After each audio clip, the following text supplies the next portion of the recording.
ரெண்டு குழந்தைகளுமே இரட்டை காப்பீட்டை பற்றி சிலப்பதிகாரத்தை அழகா சொன்னதுனால இரட்டையர் சார் சொன்ன மாதிரி அதுக்கடுத்து சிலப்பதிகாரத்தை இந்த குழந்தைகளை என்னுடைய சகோதரர் ராஜசேகர் ஐயா அவர்கள் சிலப்பதிகாரத்தை ஒப்புவித்ததில் எப்படி கொண்டு வந்தாரோ அதே மாதிரி மணிமேகலையும் கொண்டு வந்தாங்க. அதற்கடுத்து எங்கள் தமிழ் துறையில் தமிழில் அங்கே ஐயா மருத்துவர் அடியில் உட்காந்துருக்கிற ஐயா பேர் எனக்கு தெரியல. அவர் சொன்னார், வயது மூப்பின் அடிப்படையில் நீங்கள் இளையங்க வாங்க அப்படின்னு சொன்னார்.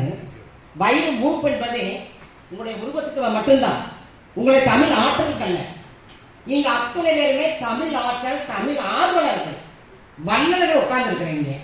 நீங்கள் எல்லாமே ஒரு கர்ணனுடைய பரம்பரையை சேர்ந்தவங்க. கர்ணன் ஒரு பொற்கிணத்தை கையில் வச்சிருப்பாரு. அப்போ ஒரு ஏழை அந்தனர் நன்கொடை கேட்டு வந்திருப்பாங்க. அப்போ அந்த கிண்ணத்தை என்ன தேய்ச்சிட்டு இருந்த கிண்ணத்தை இடது கையில தூக்கி கொடுத்துருவாரு. அப்ப எல்லாம் கேட்பாங்க, ஏன் இடது கையில தூக்கி கொடுக்குறீங்கன்னு. நான் கொடுக்கறது அந்த வலது கைக்கு தெரியக்கூடாதுங்க. அதே இந்த இரட்டைய குழந்தைய இந்த வீர செல்விகளுக்கு நடந்திருக்குது. தான் கொடுக்கிற நன்கொடை மற்றவங்களுக்கு தெரியக்கூடாது அப்படின்னு எங்கோ வாழும் எனது சகோதரர் தமிழ் சகோதரர் வளைவில் உள்ளார் என்பது இந்த தமிழ் திருப்பூர் மண்ணுக்கே பெருமை.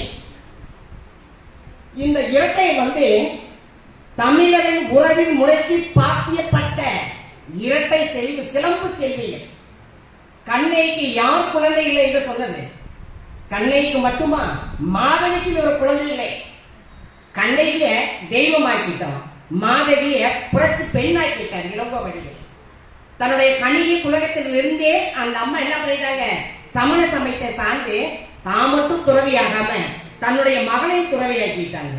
கட்டாயமா என்னுடைய சகோதரர் அதுக்கு அடுத்து மணிமேகலையும் முற்றுவதல் செய்யணும். அதாவது பட்டம் பறக்கும், நம்ம எல்லாமே இந்த பட்டத்தை ரசிப்போம். அந்த பட்டத்து நூலா இருக்கிற பாத்தியா, அந்த நூல் கண்ணுக்கு தெரியாது. அது மாதிரிதான் இந்த ஸ்டேஜ்ல அந்த ரெண்டு குழந்தைகளும் முற்றுவதல் செஞ்சுக்கிட்டு இருக்கிறப்ப அவருடைய கை விரல்கள் மாணவி எப்படி நடனம் ஆடினாலோ அவ்வளவு அழகமா சொல்லிட்டு இருக்காரு.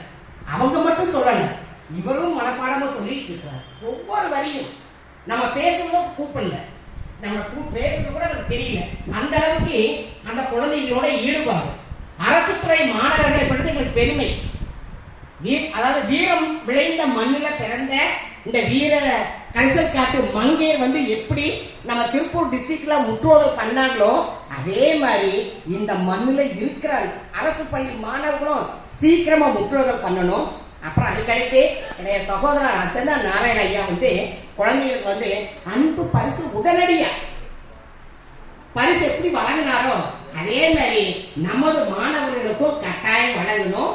புதுசா அதாவது நம்ம குழந்தை இப்பதான் வளருது, ஒரு தளிரா வளருதுங்க, துளிரா வளருதுங்க.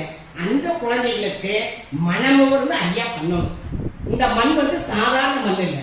கொடிகாத்த குமரனை பற்றி அழகா ராஜசேகர் ஐயா சொன்னாரு. அதே மாதிரி பாரி வள்ளல் வாழ்ந்த மண். அத்துணை பேருமே சிறப்புக்குரியவர்கள். நேரம் கருவி எனது அன்பு செல்வங்களை, வீர மங்கைகளை, சிலப்பதிகார கொழுந்துகளை வாழ்க்கை வரவேற்ற மென்மேலும் 16 வகை செல்வங்களை பெற்று 64 கலைகளையும் கற்று மற்றவர்களுக்கு மற்ற மாணவர்களுக்கு தமிழ் மண்ணுக்கு முன் உதாரணமாக விளக்கமாக நான் என்னுடைய தமிழ் பண்ணை மூலமாகவும் ரோட்டரி சங்கத்தின் மூலமாகவும் என் மனமார்ந்த வாழ்த்துக்களையும் நன்றிகளையும் தெரிவித்துக்கிறேன். வாழ்க வளம், வாழ்க வளமுடன், வாழ்க தமிழ். நன்றி.